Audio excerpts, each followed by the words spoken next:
टिफिनला देण्यासाठी भाजीला घरात काहीच नाही तर त्यावेळेस कोणती भाजी करायची तर त्यासाठीची ही रेसिपी आहे।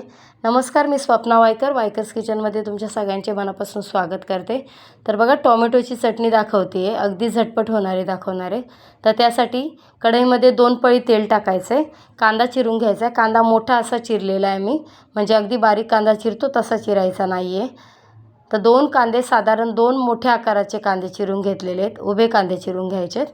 कढीपत्ता टाकायचा आहे आणि 7 ते 8 पाकळ्या साधारण लसूण ठेचून टाकायचा आहे त्याच्यामध्ये।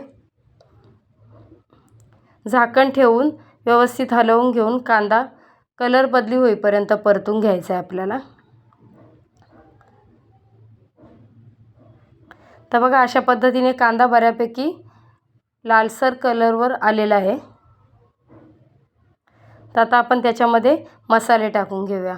1 चमचाभर कांदा लसूण मसाला टाकला आहे, पाऊण चमचा साधारण मिरची पावडर टाकली आणि पाऊण चमचा पावभाजी मसाला टाकला आहे। पावभाजी मसाल्यामुळे ना ह्या टोमॅटोच्या चटणीला टेस्ट अगदी वेगळी येणार आहे, ट्राय करून बघा कधी केली नसेल तर। आणि पाव चमचा हळद आणि अर्धा चमचा धना पावडर टाकली। तर चवीनुसार मीठ टाकून घ्यायचं आहे आपल्याला, भाजीला जेवढं मीठ लागणार आहे ते। हे मोठे टोमॅटो घेतलेले आहेत, साधारण 4 टोमॅटो घेतलेले आहेत ते पण जसा कांदा चिरला त्या पद्धतीनेच उभे कांदे चिरून घ्यायचे आणि पातळ अशा त्याच्या स्लाइस कापून घ्यायच्यात। तर आता बघा, थोडंसं टोमॅटोच्या चटणीला ना टोमॅटो अगदी तयार झालेले नाही पाहिजेत, पण माझ्याकडे जे होते त्यावेळेस मी ते वापरले। तर थोडेसे कच्चे असे टोमॅटोची चटणी केली की अजून छान लागते। तर झाकण ठेवून मऊ अशी भाजी शिजवून द्यायची।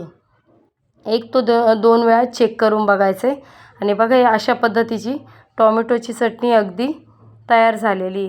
अगदी फक्त 10 ते 15 मिनटात होते, सगळं चिरण्याच्या प्रोसेसपासून अजिबात वेळ जात नाही याला। कोथिंबीर टाकायची आहे, तुम्हाला जर गोडी थोडीशी पाहिजे असेल तर थोडासा गूळ टाका आणि झटपट अशी टिफिन रेसिपी तयार आहे। रेसिपी आवडल्यास लाईक, शेअर आणि सबस्क्राईब करा आणि छान छान कमेंट्स अवश्य करा। थँक्यू।